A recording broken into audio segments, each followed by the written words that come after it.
Have you seen such a thing? Yeah, beauty filter. Yeah, of course, I've got it on. What do I you need to get think?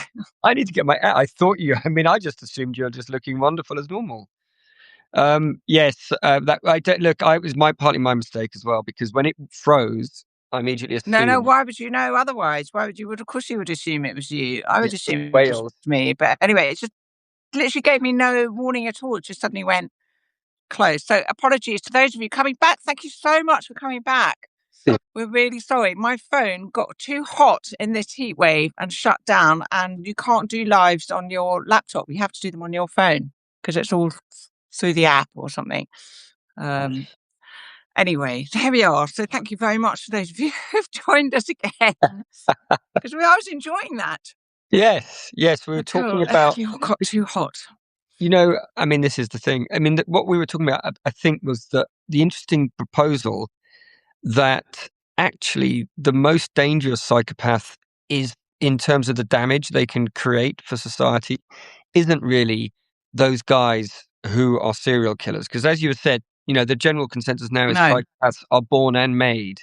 So let's say your amygdala doesn't fire correctly, you have no empathy, you don't feel fear in the normal sense of the word, and you then are brought up by loving parents. You become a wonderful surgeon or an amazing, a really good sort of chief executive. I say good, I mean you Yeah. lack empathy, but you're incredibly confident, charismatic, you are fearless, you make difficult decisions, you're ruthless, you're resolute, you bring your company into an incredible success.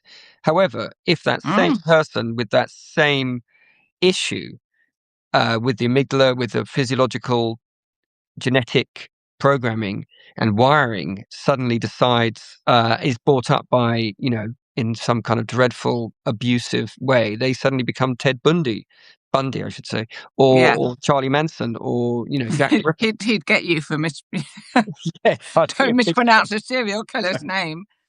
Rule So number one. dangerous. Yeah. So and that's what I was interested was that. Well, no, they all said that, yeah, absolutely. And so, tell us why we need to be more psychopathic when we market our books. Yeah, Actually, because, but it's seriously. So I think what we should explain between us, I think, is our slightly different publishing experiences. So I was very lucky in that I've always had my wagon hitched to an already quite successful enterprise, as it were. And so, my Sunday Times bestsellers, New York Times bestsellers were part of the Downton Abbey train, you had about which was 5 amazing. of them, did you? Like 5. I did, and I'll take a bit of credit for it, because the one Downton Abbey the official Downton Abbey book that they did without me did not hit the bestseller list. I rest my case. The case for the prosecution is rest it there. But nevertheless, so that was, and then when I wrote my novels, the Mitford Murders novels, that was a joint enterprise, joint venture really with the publishers. So if I know anything about publishing, is that if publishers want a success, they know how to get it. Yes. So in fact, those books were not in the top 10, but they were in the top 100, which is the list that most people don't see, but all the publishers and the book buyers see. And I sold, of the Mitford Murder series in the UK alone, I sold 250,000 copies. Jesus, that's really good. That's not good. That. It's not to be sniffed at. And then abroad, I sold to, I think it's something like 18 different territories. I did particularly well in Finland. Yes. And particularly well in Italy. Yes. Never did so well in America. I had my fans in America, but America's hard. So, but what was it? So we'll kind of get into it. And then I had a standalone novel, which I did. So what was interesting is that I was always working with publishers who were kind of playing the big game in terms of, they were talking to the supermarkets and talking to Waterstones, and there's not a lot an author can do to move the needle in those. That's what you think, Jess. I'm not sure. maybe that's what I think. No, so that, and I did. So I think, slightly to my regret, I kind of slightly left it to them. I didn't with my other books. So I do have experience of kind of getting out there, and I know sort of bit. Although one of my earlier books, Social Media, wasn't a thing in the way that it has now. Because I've been publishing books since 2010. Mm, mm. So the promotion game was slightly different. So we both had our books out at a similar time. So City Boy came out when 2000. It was 2010, wasn't it? 2008, because it was Did the it just timing. before the crash? Well, this is the mad thing, and this is just shows you whether you're writing fiction or non-fiction. If you can grab the zeitgeist, if you can grab that, you are going to ride a crest of a wave. So it came out not just in 2008, but in June 2008. So three Oh my months God. before Lehman's fell. Then I Yeah. had all that kind of Z-list celebrity based on my, the column and all that. And then you had the added benefit of being the only rent-a-gob in the city, because everyone else, you know what I mean? They're working, and they don't want if you're working, you can't be talking about how awful bankers are and so forth. Yeah. Likewise, if you're just some lowly intern, you can't talk about that with authority. But I was someone who's pretty successful in banking, and I just left at just the right time, so I could then say, and I'm in my book, I said a crisis is coming. By the way, this short-term Oh, did reckless. you? Yeah, that Okay. it's coming. And so, which is just one of those things you always do when you're a broker. You make um, bold assertions and predictions. If they come true, you can then make sure that no one forgets. Yet just Yeah. keep telling people every day. If they don't come Yeah. true, everyone forgets anyway. So it's the old Yes, that's true. duck clock. That's Well, the so strategy. psychopathic tip number one. But Yeah, I mean, just so hitting when the so zeitgeist is vital. like the zeitgeist is doing it. That's kind of that's a combination of witchcraft and luck, really, isn't it? But Yes. when you were in the city and you were seeing these people who were very successful, and you were thinking to yourself, well, maybe I should borrow one or two of these things that they're doing. Mm. Um, did you apply that? Did you consciously apply that to your book marketing when that came out? Did you think, because you're a very ambitious person and you're very driven, Yeah. there was a lot, as you say, there was a lot that was propelling your book forward anyway. But Mm. did you think, I'm really going to make this a success? What I want is a success out of this. For City Boy, I didn't have to do anything. Didn't have to do a damn thing. Right, They just came to me. So the Today program said, right. "Oh, we've got a banker." So I was the first interview I ever did was on the Today program. It was Wow. and it was the 5 to 9 slot, so a big slot. And I remember going, "How many people will be listening to this?" And they said 7 million. 7 million people will be listening to this live. And I was like, because that's when Today program, nowadays everything's Yeah, fragmented. yeah. So back then in 2008, and I went, oh, I used the word egregious 4 times. So I pretend I wasn't nervous, but I said, these egregious events are being held by egregious bankers, and their egregiously large bonuses are making everyone feel very egregious. And it was like, oh, when I heard it back, the publisher, who he had a right go at me because I didn't mention headline once in the entire thing. He'd asked me, he said, remember to do that. But no, Yeah. no, I didn't. They just came to me. It was like the average day was, Channel 4 News, some sort of, Times have rung up and they want you to do an article on X. Oh, here's a radio show. Oh, you're on the One Show with Alice Cooper. It was a joke. And Yeah. that's when being on the One Show meant something, because they you know what I mean? It's not now. Everyone's It all watching meant something YouTube. then. Yeah. And It, how did you feel about it? I mean, what was going through your mind at the time in terms? well, I was I suddenly realized that it was going to be big, and I suddenly went, "Oh my God, this is actually just like a wave, and I'm just on it, and I'm just going to do absolutely everything to. So I'm going to accept, an invitation to the opening of an envelope." I remember I was once on that that RT channel, which is essentially like a Russian propaganda channel, and I didn't even realize. I just accepted it, and they were like, don't you think the British banking system is indicative of like how corrupt Britain is? And I was like, well, I suppose so. What these questions are a bit odd. What they were doing was essentially taking me on to say, aren't they? Britain is a terrible country, and I was like, I didn't realize at the time. But now, after my 15 minutes of fame, it is a different kettle of fish. It is a Mm. war zone. And you know what you said about you just kind of let it go and didn't take control. And I have to, respectfully disagree in that, in the sense that I just think the publisher will do a little bit, but they've got 20 other books coming out. Yeah. I have hired a marketing company called Like Minded PR, and Okay. those two girls, Charlie and Trudy, are helping me out. I am But this is for the calling current book. This is for the this is current book. this is for how to con friends and But manipulate I people. think so. But I will say I think that so there's a difference. When I say I kind of let it ride, so like with the Downton books or whatever. I mean, I said yes to everything that I was asked to do. I did. I Mm, wrote, and I was still working as a journalist quite a bit. I was always a lifestyle writer, so I would write a lot of features, and I would suggest a lot of features. mm, mm. I just wasn't Pitching always articles. convinced. I just wasn't always convinced that I would write. If I wrote an article, my view was it's probably not going to sell a lot more books, but it gets me noticed by the editor. It keeps me front of mind. It means Mm, I might get asked to do something further down the line when I've yes. got something else. So I was playing a much longer game, as Yeah. it were, with those.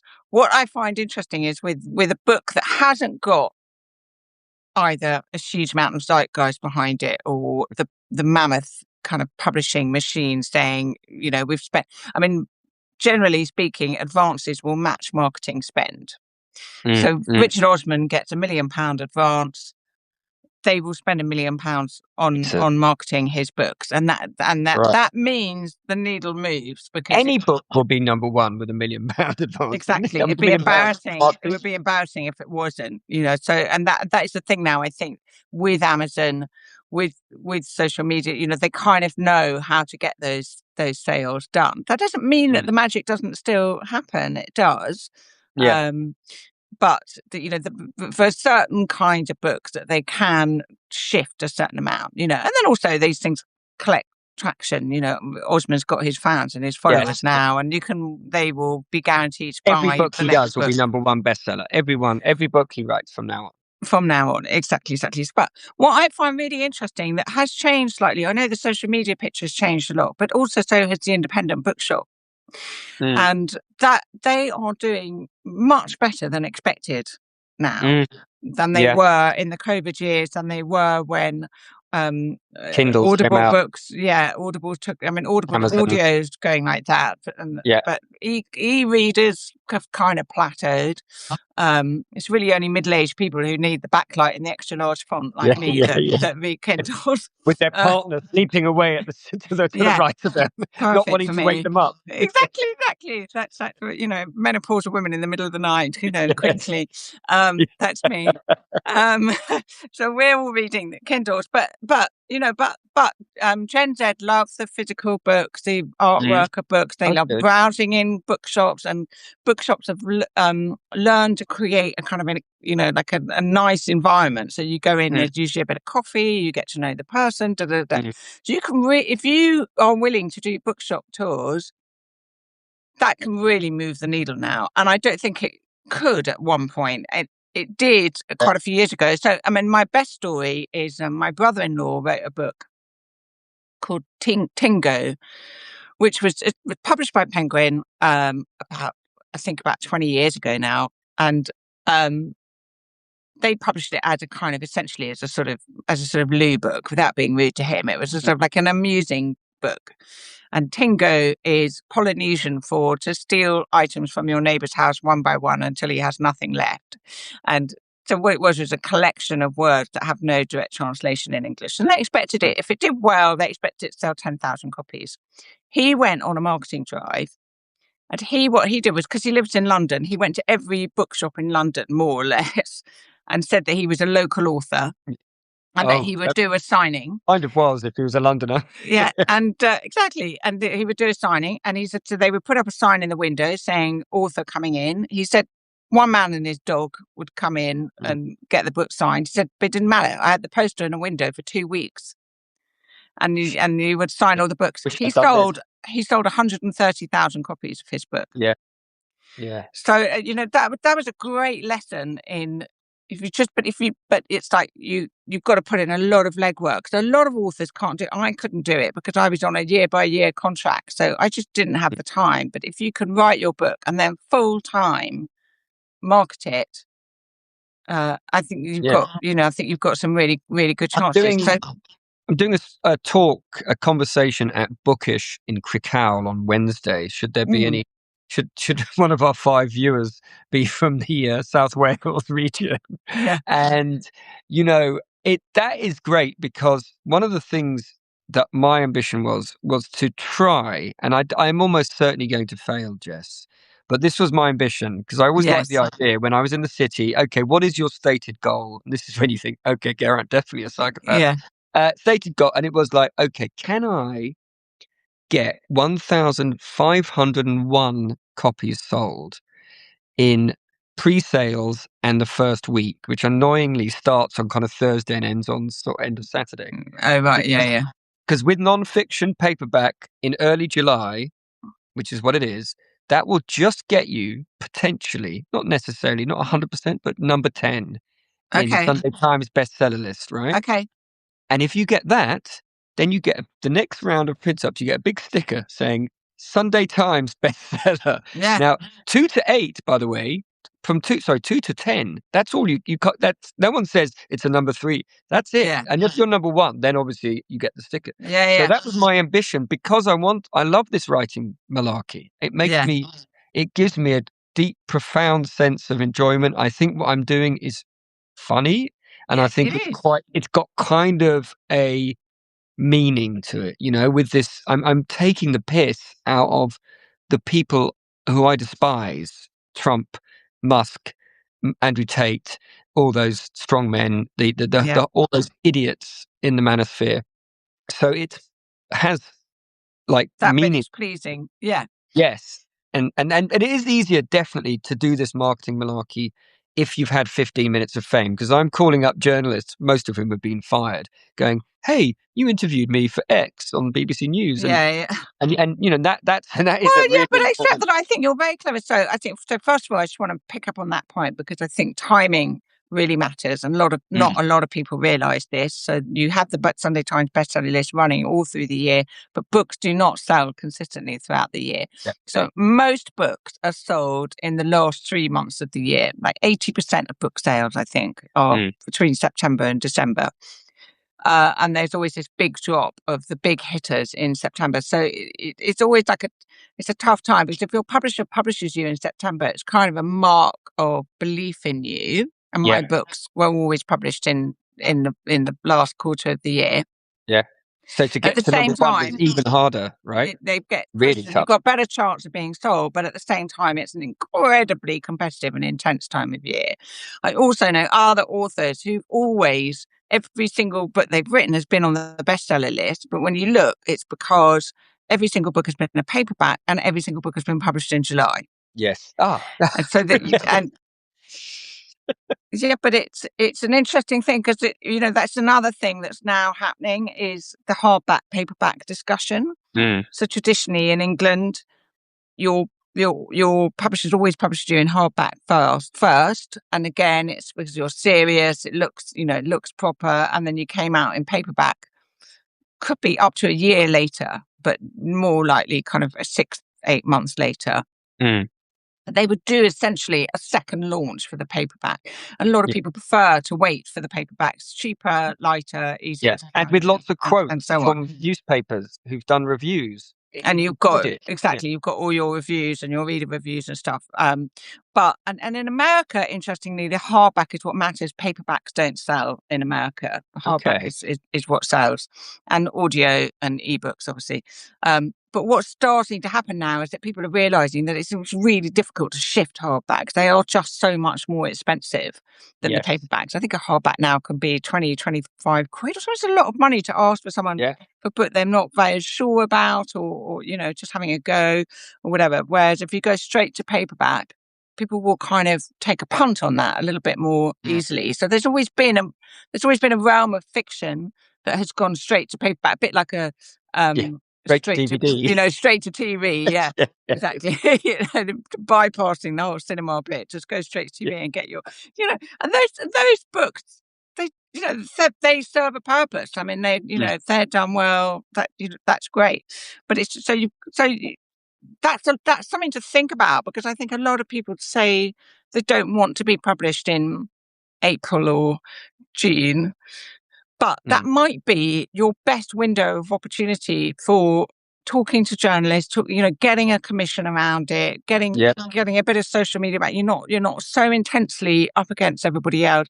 You might be able to hitch your wagon to something like, I mean, quite often, I did a build a business, I was a ghostwriter for a build a business book, and I think we hitched our wagon to Mother's Day for kind of, yes. women starting new businesses and so on. So there are various like little hooks you can look for, that is Well, just useful. So on that matter, Jess, yeah. it's Father's Day yesterday.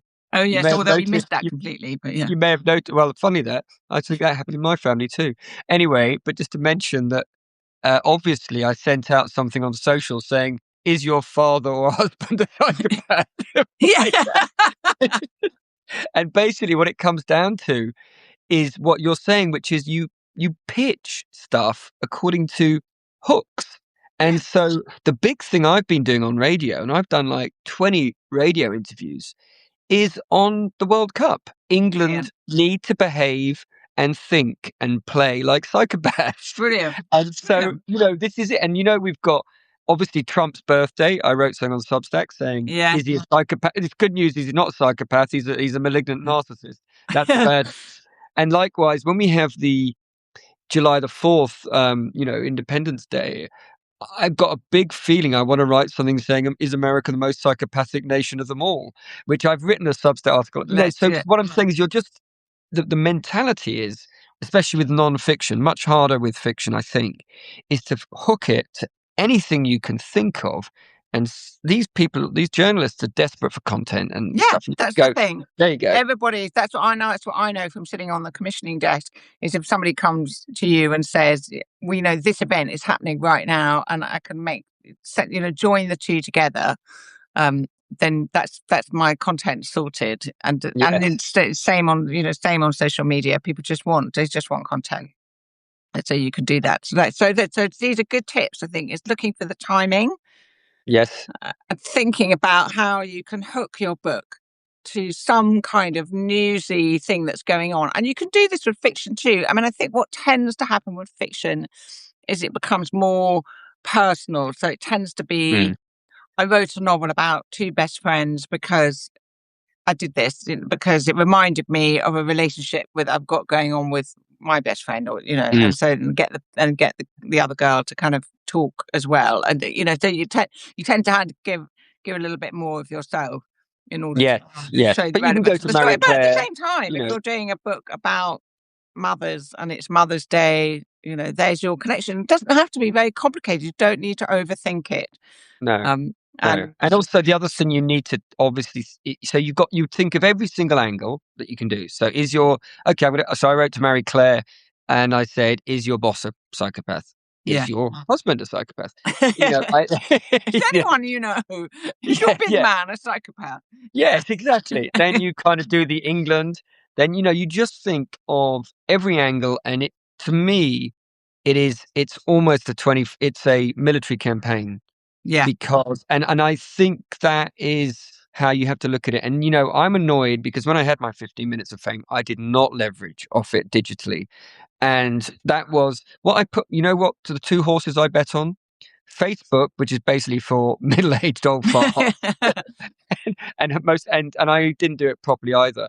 And of course, Twitter X, which is now Yeah. just for just the Well, most that's what I was going to toxic, say to you. pointless load of shit. I'm not sure what you could have leveraged then that would still be around now, because Well, like, just get loads of followers would be the yeah, thing. And then what I yeah, should have done, with the benefit of hindsight, which is a yeah, wonderful, yeah.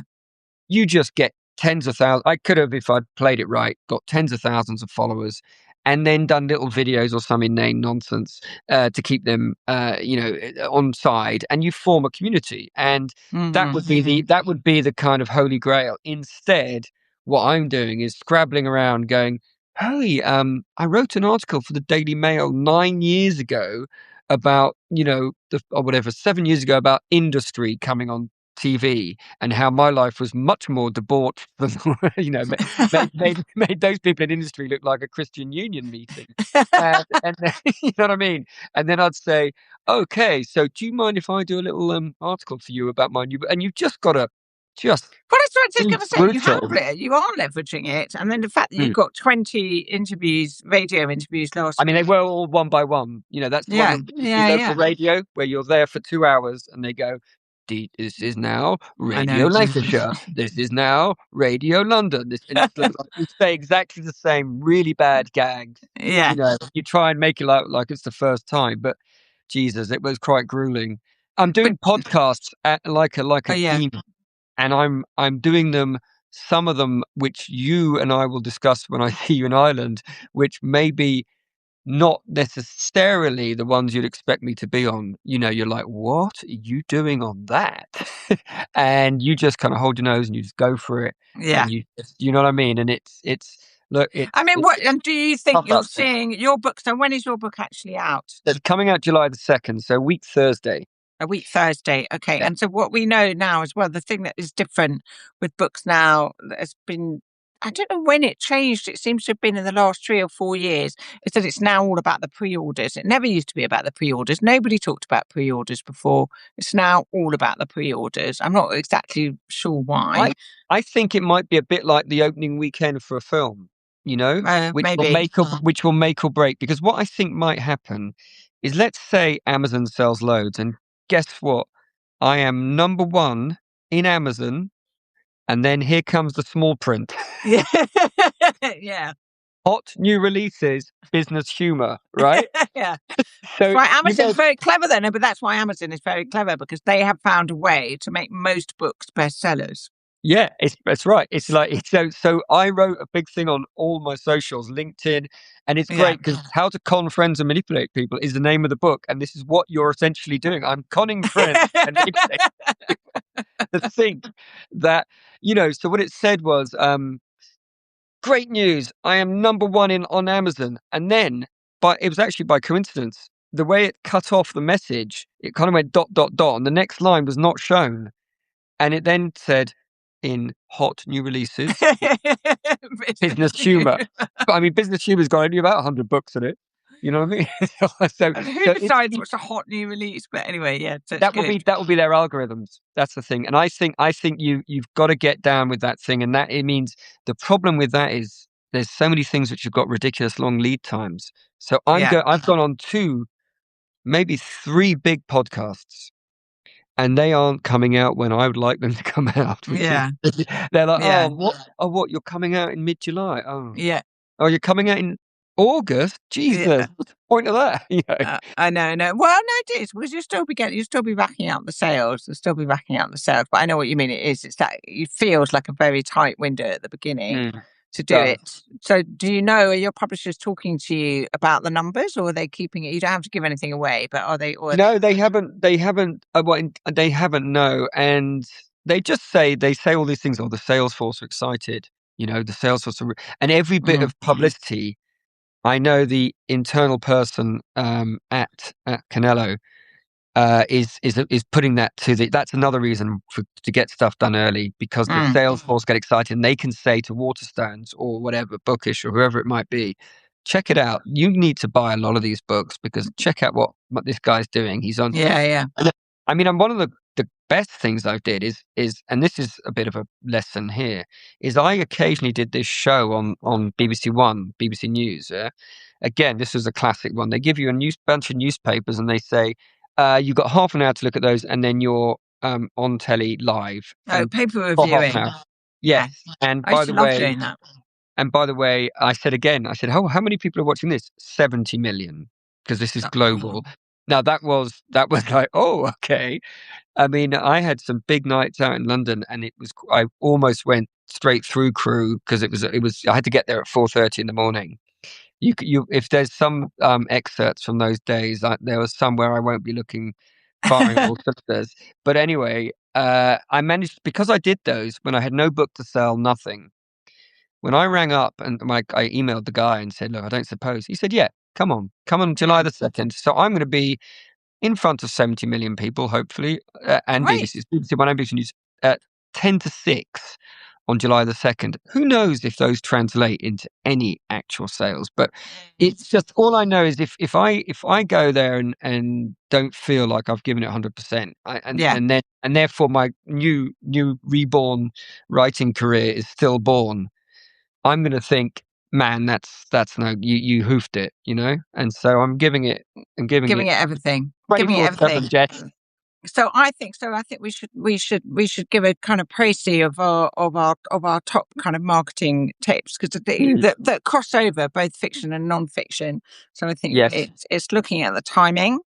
yes, It's trying to catch any kind of zeitgeist you yes. can, whether as a hook. I think it's tarting yourself about Oh, sort of just much as you without possibly any, can. yes, without And any also, I think shame. it's really important that, because what a lot of authors find it very difficult to promote themselves.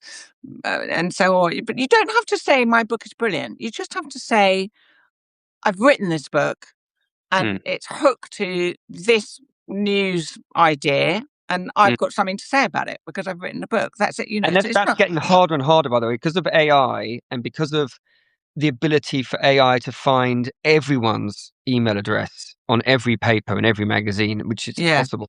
They get so much slop that what I try to do is and you just, and also they can write the pitching email for you. Oh, I'm Yeah. writing to this person at the Mail. Okay, then you need this pitch. This one's for the Sun. Then you need this. And frankly, it's really tough, but you have to be, super, super committed. But Yeah. the big one that, Grok, that awful sort of Elon Musk sort of AI thing, Oh, it yeah. it was asked by someone, what is the smallest thing that someone can do to benefit their career and their entrepreneurial, and it just said keep at it with the emails, don't give up. So I Yeah. don't give up. I'll do one, then another one, then I'm just checking Well, you the got thing my. is, what I will say is, I do know that works, and it's very disheartening. But just from having sat on the other side of the desk when people would Mm, pitch to me, um, and they pitch and and they send you 3, 4 emails, and you're like, oh my god, give it a rest, And but actually, by the seventh email, you think, okay, oh God, yeah, like, you really mean this, don't you? yeah, That might as yeah, well just sort of give you a chance. So people are a bit hard nosed about it. Then you've got, I think there's a couple of things we haven't mentioned. One is just your own social media, just yes, staying really busy.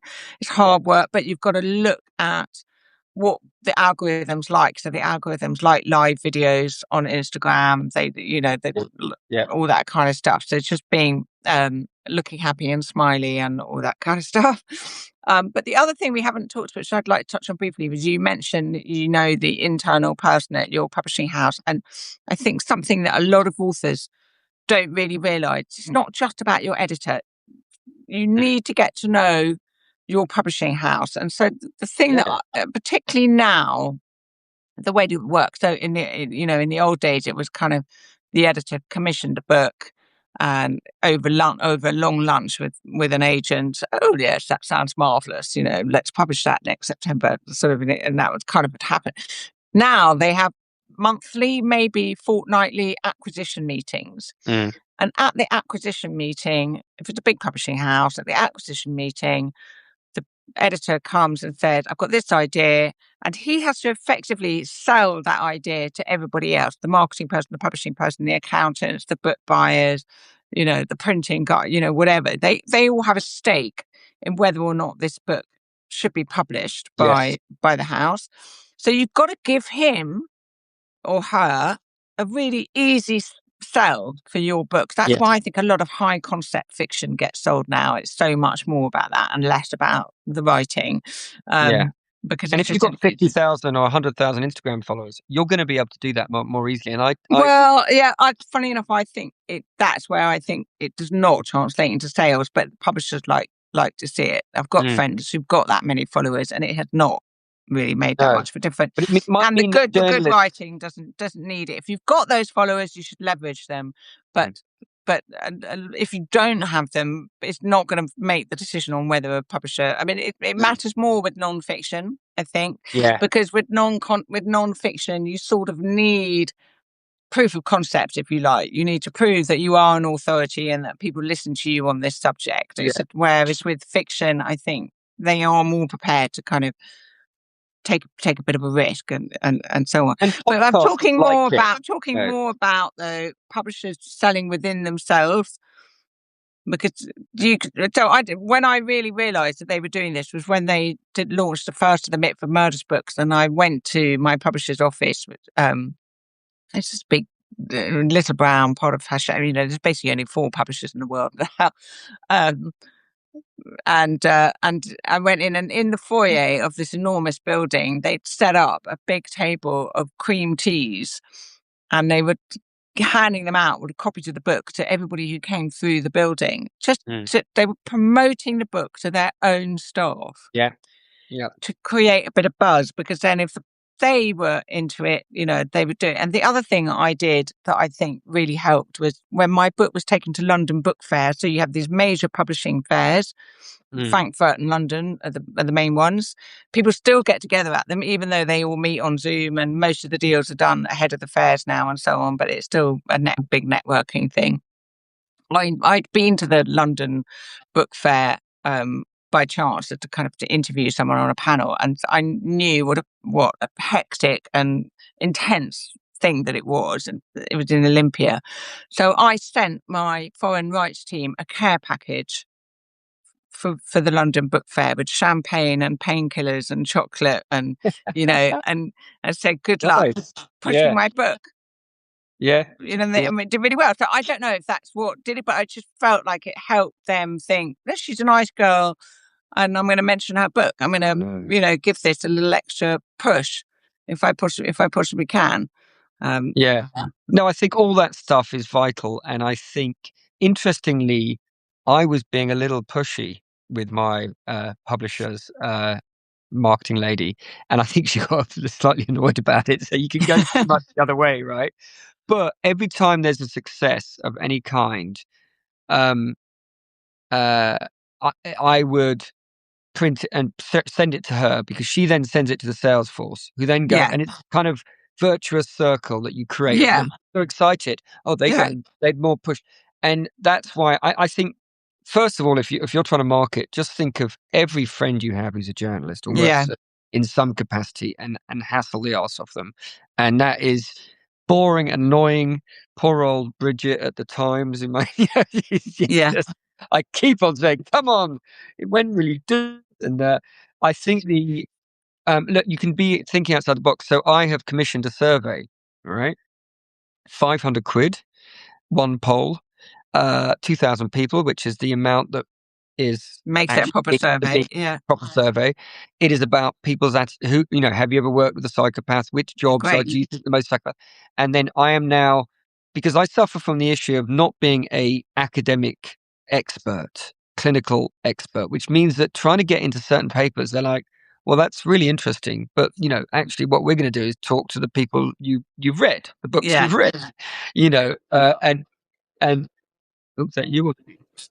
no, that's me. Sorry. Yeah, And essentially, I've yeah, got this survey, and I thought that's one way around it. I'll get some interesting results, and I'll be able to pitch articles today. I've done that today, pitching articles to, Daily Mail. Do you know that, yeah, funnily enough, 50% of people plus think that the most psychopathic career is politics? Maybe it's yeah, fairly predictable, and yeah. maybe it's not. That's a But brilliant that, idea. it didn't So no, cost I that mean, much. I think the thing is, I think we're going to have to wrap up now because it's Okay. 7 o'clock. But but I think the thing is that your book deserves this. Whatever book, whichever one of Mm, us have written a book, what you have to remember is you put in a lot of lonely hours to make this book. mm, A publisher has taken a chance on you. It's a big chance that publishers take. yeah. The average book sells 700 copies or something that gets Yeah. published. It's But really, one in 10 make money, right? Something like that. That's something yeah, absurd. Like very, film. very few people earn out their advance, all of that stuff. It's a tough environment. So you may as well give it all you've got. And Yeah. the longer term, the long game in it as well is that your publisher sees you fighting That's hard for the book, working with them.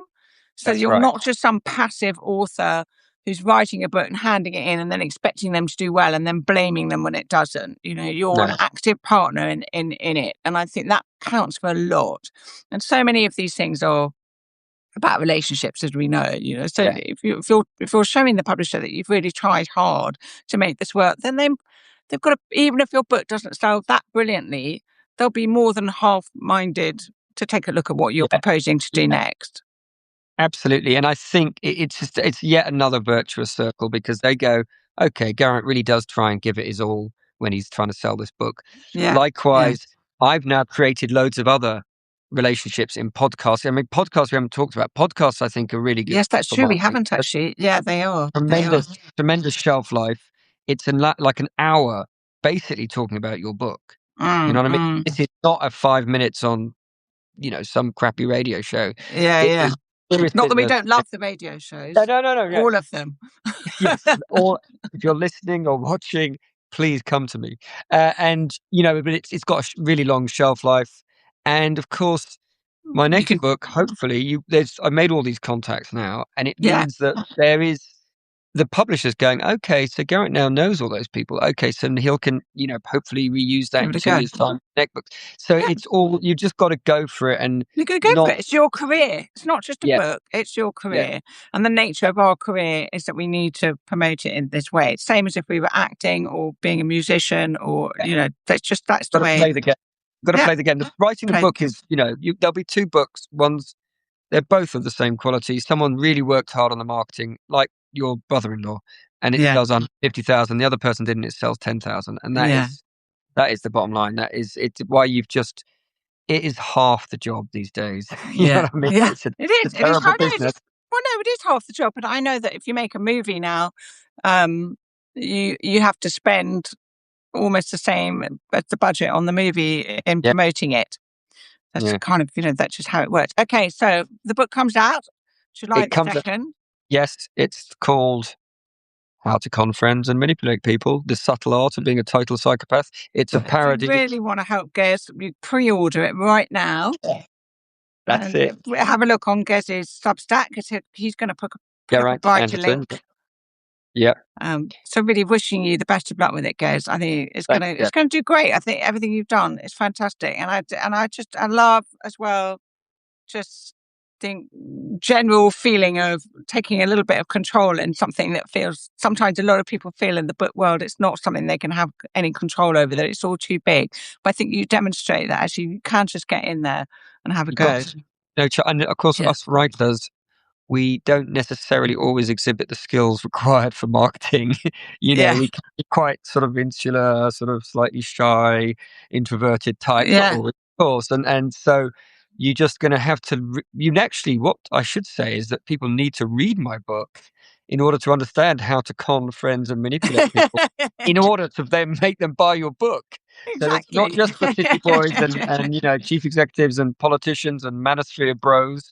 It's for us, Yeah, or we it's that writers. perfect. Thank you very much. Thank you also, and thanks to you to everybody for listening and bearing with us with hot Yes. phones and all the rest of it. Cool. Hope the heat wave doesn't knock you all out. Have a great week. Thank you so much, guys. Talk Cheers. soon. Yes. See you in Bye. Ireland. Bye.